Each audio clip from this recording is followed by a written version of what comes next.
Siyempre masaya. Kasi nga ito ulit kami. Nandito na naman, pumasok ulit sa finals. And siyempre, napakalaking it's an honor siyempre na nakalaban ulit namin sila Sal, na talagang gaya na sinabi ko nung last game namin sa kanila na hindi mo pwedeng biru-biruin o ipag-kipit balikat sila Sal. Tulad na lang nung adjustment nila, napakalaki nung adjustment na ginawa nila. Lapot from position opposite, nag-outside, so malaking adjustment yung ginawa. So hirap na hirap kami, sa totoo. Hindi namin talaga makuha yung siyempre yung ibabaw na bola.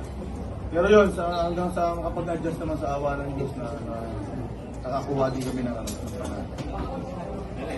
We'll get a set, a player set now. Alright. Oh yes po. Dito po. Repeat, dead po. Katabi ni Coach. Tapos dagdag po. Carvalho po. Tapos yung isa dito na ako sa tabi ni Inge. Pero po. Dito po. Ilan pa? Ilan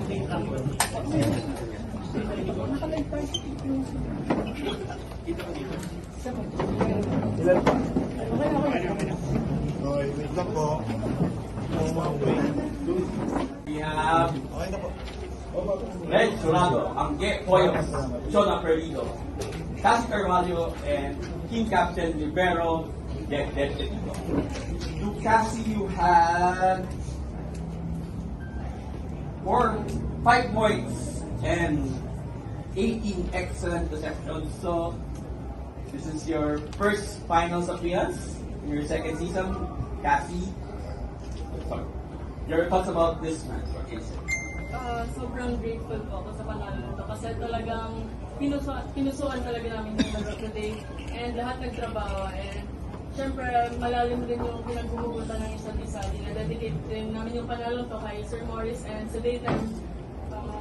Ayun mo akong masabi, sobrang saya nga ako and sobrang saya ko lang and sobrang grateful ako sa panalo na to kasi alam ko yung sakripisyo ng bawat isa para mabot namin. Thank you, Cassie. To Angge, you have 25 attacks, 1 block, 2 service aces, and 9 exceptions. So, ito sa unang season mo, finals ka agad. So, at saka yun nga, sabi nga, may yung dinidedicate yung panalo para sa inyong dating team manager. So, your thoughts about your performance today? Ayun nga, sobrang saya po talaga ako ngayon. Like, speechless talaga ako nung namin yung panalo. Ayun nga, grateful kasi nagtrabaho kami lahat, nagtulungan kami lahat. And ayun nga, sinimula namin ng maganda itong season na to. And I hope matapos namin ng maganda. And ayun nga, dinidedicate namin itong panalong to kay Sir Morris and sa Dave.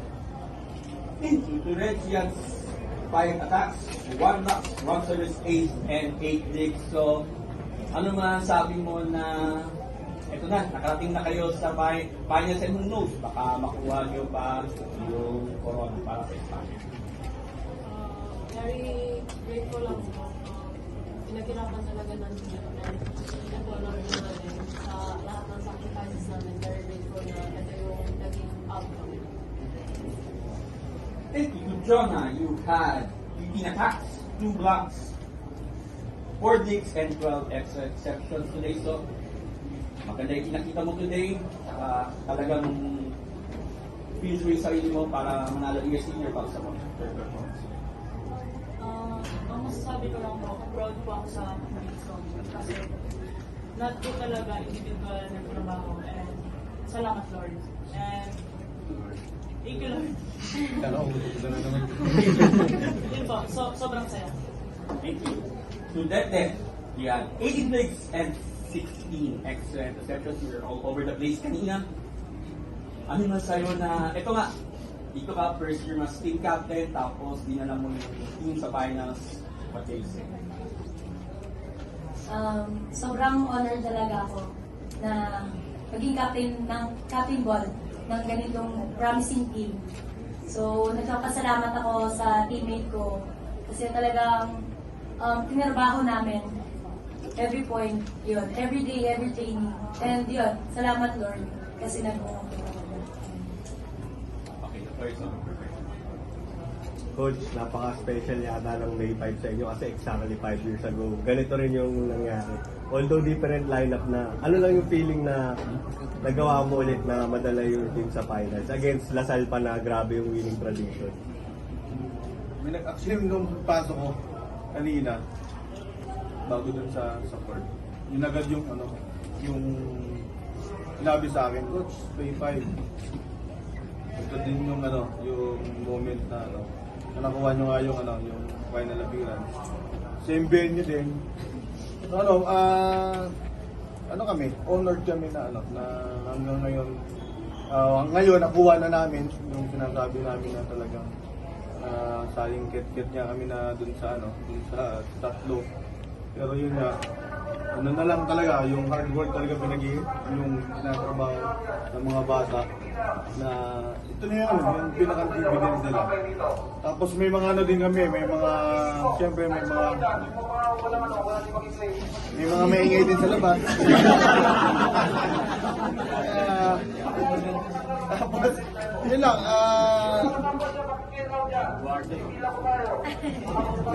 tapos, yun lang, talagang masaya. Kahit sa labas, nag-iingay sila. Wala na naniwala ka na sa mag-iingay! Yun, very special yung araw na to. Hindi naman hindi ko alam kung coincidence. 2019 going back, na nabanggit na rin namin. Talagang very memorable. May mga pinag-uugutan kami, meron kami kumbaga, inaalay namin itong game na to dun sa nag-start siya sa amin season 80 na behind the camera, full support siya sa team namin, si Sir Morris Agoncillo and family. Tapos yung Daytime, si Daytime yun, sila yung grupo na yun.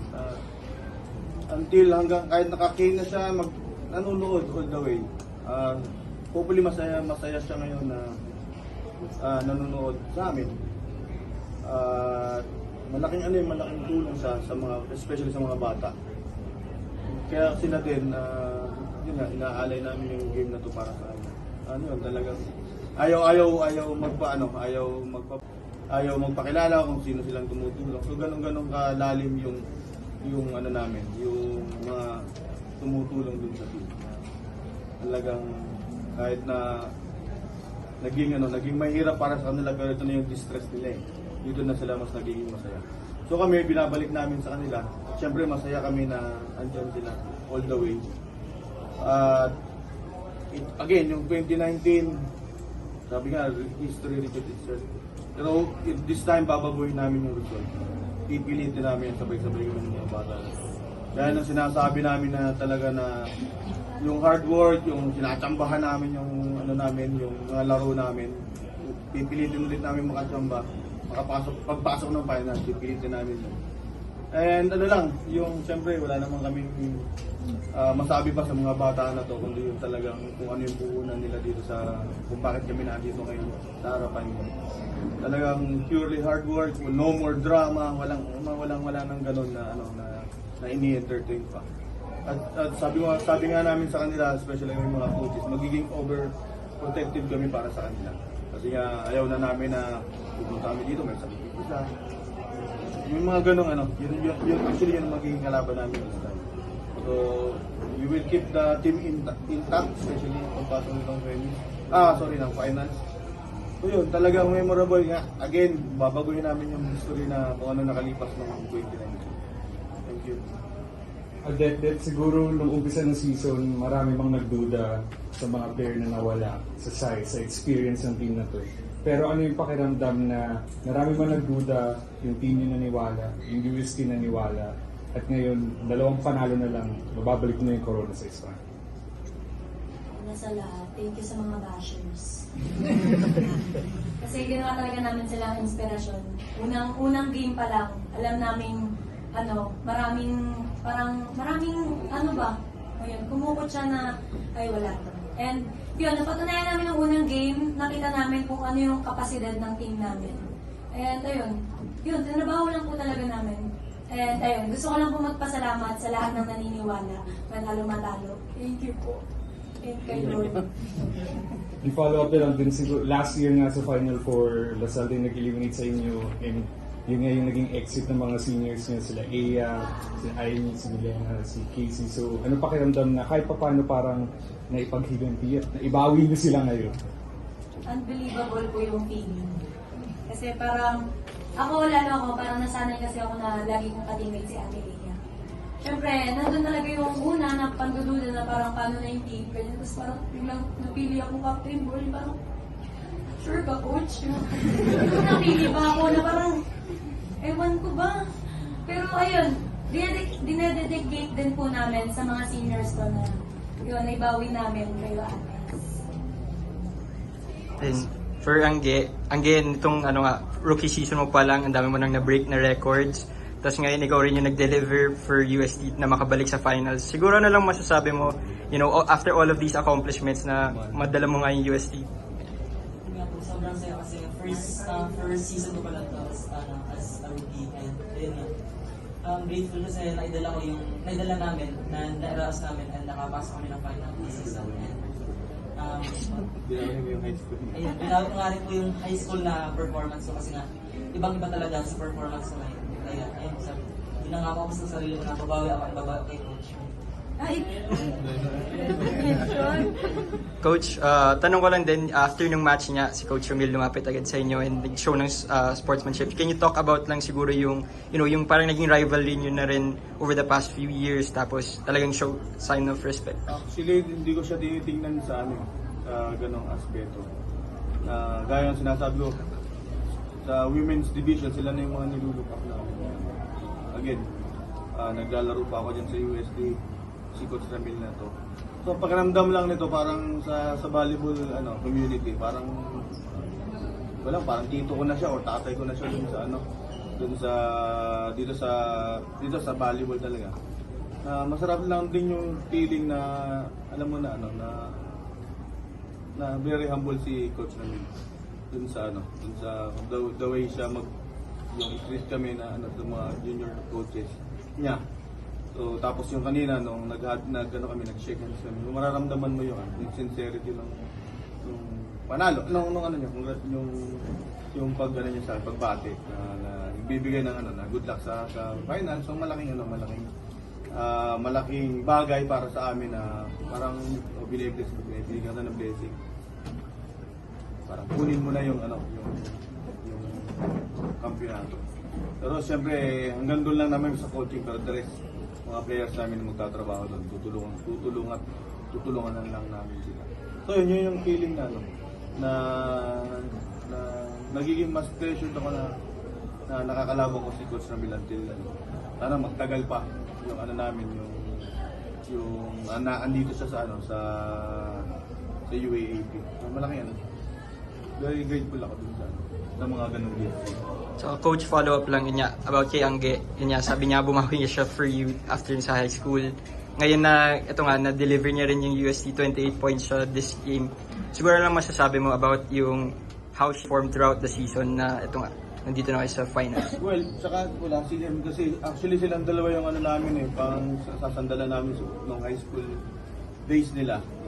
Kaya lang, medyo shaky yung naging performance kasi nga, papasok ang UAB, biglang na injury. Nung nagre-recover, hindi niya na makuha yung actually, ganito siya maglaro, hindi lang siya ganun ka-mature. Sabi ko, hinihintay ko lang yung maturity. Nung binigyan ko siya ng mahiwagang regalo, so medyo natauhan naman siya. Kumbaga, binigyan namin ng pampatapang, ito na yung resulta naman. Buti na lang kumapit, yun naman ang sa amin at nagtiwala pa rin siya kung ano yung talagang bright future na pwede namin i-offer sa kanya. Kasama ang buong komunidad ng University of Santo Tomas. Siyempre, hindi naman namin magagawa ito without the help ng namin. From kay Father Rector hanggang sa director namin sa IPEA, hanggang sa security guard namin, sa safety service namin, na sila lagi yung kasama namin. Sa lahat ng kaparehan ng UST, maraming salamat po at sa lahat ng sumusuporta. Thank you. To that, lagi naman sa inyo ni Coach yung never about not losing the character. How much of that character yung pinakita niyo sa face of life? actually, nung quartet pa lang, nire-ready na namin yung sarili namin sa pixel. Kasi sabi ko nga, ginusto natin to. So, yakapin na natin to. Yun nga, yung pressure na naramdaman namin talaga first set pa lang. Magandang pressure, yun nga. Sinasabi na privilege talaga yung pressure. So, ayun, nakatulong siya sa amin para i-push namin yung limitation namin. Yan. Okay, to Jonah and Reg. Last time na nag-champion ng UST 2010, si Ate Aiza, ang lefty. So kayong dalawa, chance yun na may balik ang corona sa Espanya. Anong sabi niyo, Jonah and Reg, na chance nyo na may balik yung championship sa UST? What do you say? Sige. No comment.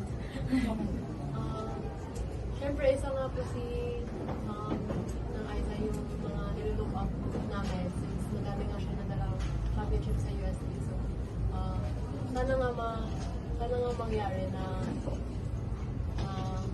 ma-help namin yung legacy niya na as lefties niya. May mapatunayan din.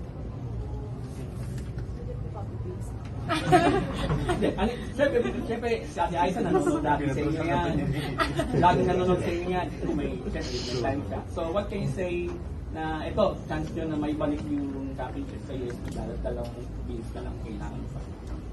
Siguro po, very happy po kasi yun nga, parang like, may feeling na ako na may balik po na sa Espanya kapag naging hardworking ng Pilipinas sa lahat ng training and sa game po. So last, kung ito na, sige, dalawang games na lang ang kailangan nyo para makuha yung championship. So, ano yung masasabi nyo sa final? Kahit sino man yung maging kalaban nyo. Ano naman kami, naka-ready naman kami kahit sino yung magiging kalaban namin. Pero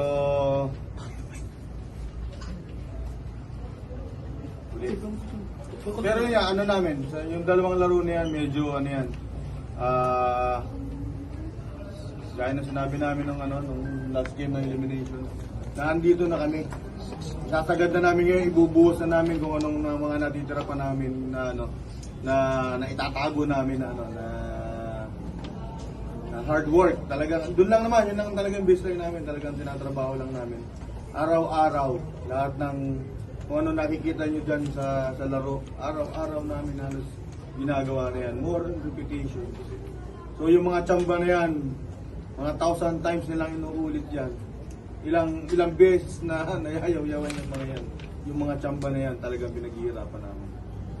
On that note, congratulations Coach Kumpur.